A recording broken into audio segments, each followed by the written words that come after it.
game character was starting to feel generic and dull, so I decided to bring in my own custom character. This is how it went. This week was spent finishing my character in Blender, texturing it, bringing it into Unreal Engine, and then setting it up with the locomotions. So I'm making a game in Unreal Engine, and up to this point I've mostly been developing systems with the custom UE5 Manny. That's fine for testing, but it's kind of generic and boring. I wanted to get away from the pure systems work and give myself that extra boost of motivation by seeing something more unique in my game. So bringing in my own custom character felt like a good way of doing that, and to give my project its own identity. Little did I know the problems that was going to unleash on me.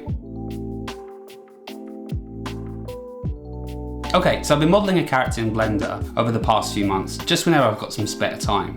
So I went through a few different ideas, did some blockouts, and then ended up with a high poly version I was happy with. Once I had that, I created a low poly version, which is going to be used in-game. The idea was that I was going to bake from the high poly one to the low poly one, allowing to keep the details without having to lose the better performance of the low poly version. Once the models were done, the first real step was UV unwrapping. I'd already added the seams to the models, so it just became a case of setting up the UDIMs. UDIMs? I don't know. I ended up with 27 of them, so that's 27 different texture sets. Now I know that's a lot for a game, but I wanted to build a high quality asset that I could then simplify or adjust as needed. I didn't want to box myself in too early. I wanted to have an adaptable base that I could edit later. It's also worth noting that this isn't the final character. I'm trying to create a generic base, hence I wanted everything to be flexible and adaptable and almost as separate assets. So I didn't want anything that was too hard to set at this point. But the topic of that pipeline is a whole other video.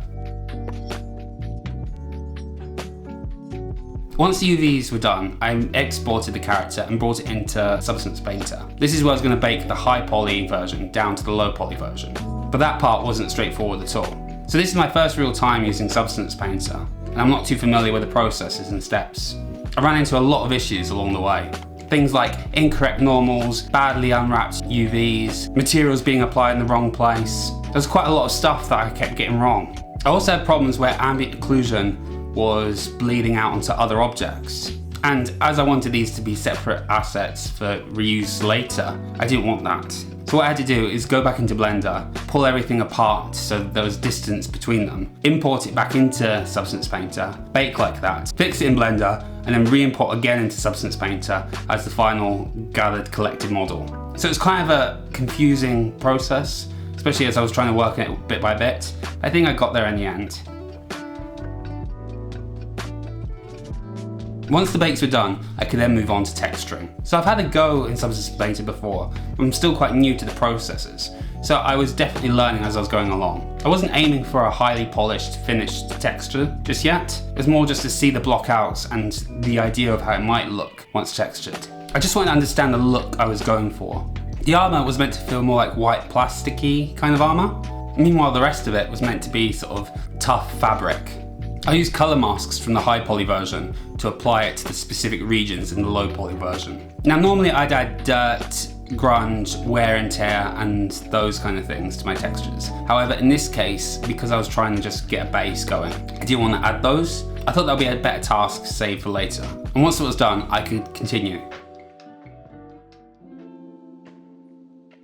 I exported all the textures and then opened up Character Creator, where I brought in the low poly FBX and then brought in the textures, applied them. And once that was done, I then set it up as clothing accessories, layered it correctly, and then I got to see my character fully equipped and ready. It was really satisfying seeing my custom character in their own custom outfit, sort of rendered and textured correctly.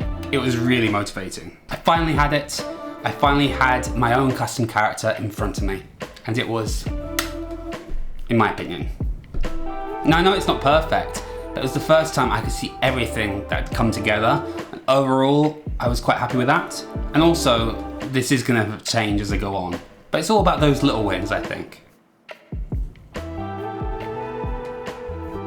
Once the textures were done, I then exported the character to Unreal Engine, where I applied its skeletal mesh to my player character.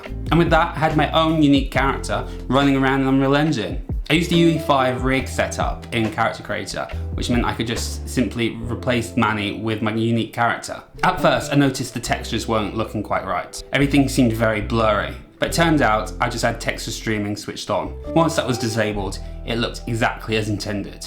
With locomotion working, I decided to test some animation montages. And that's where I noticed the first few issues. There was some pretty wild stretching going on, making him look like Mr. Fantastic.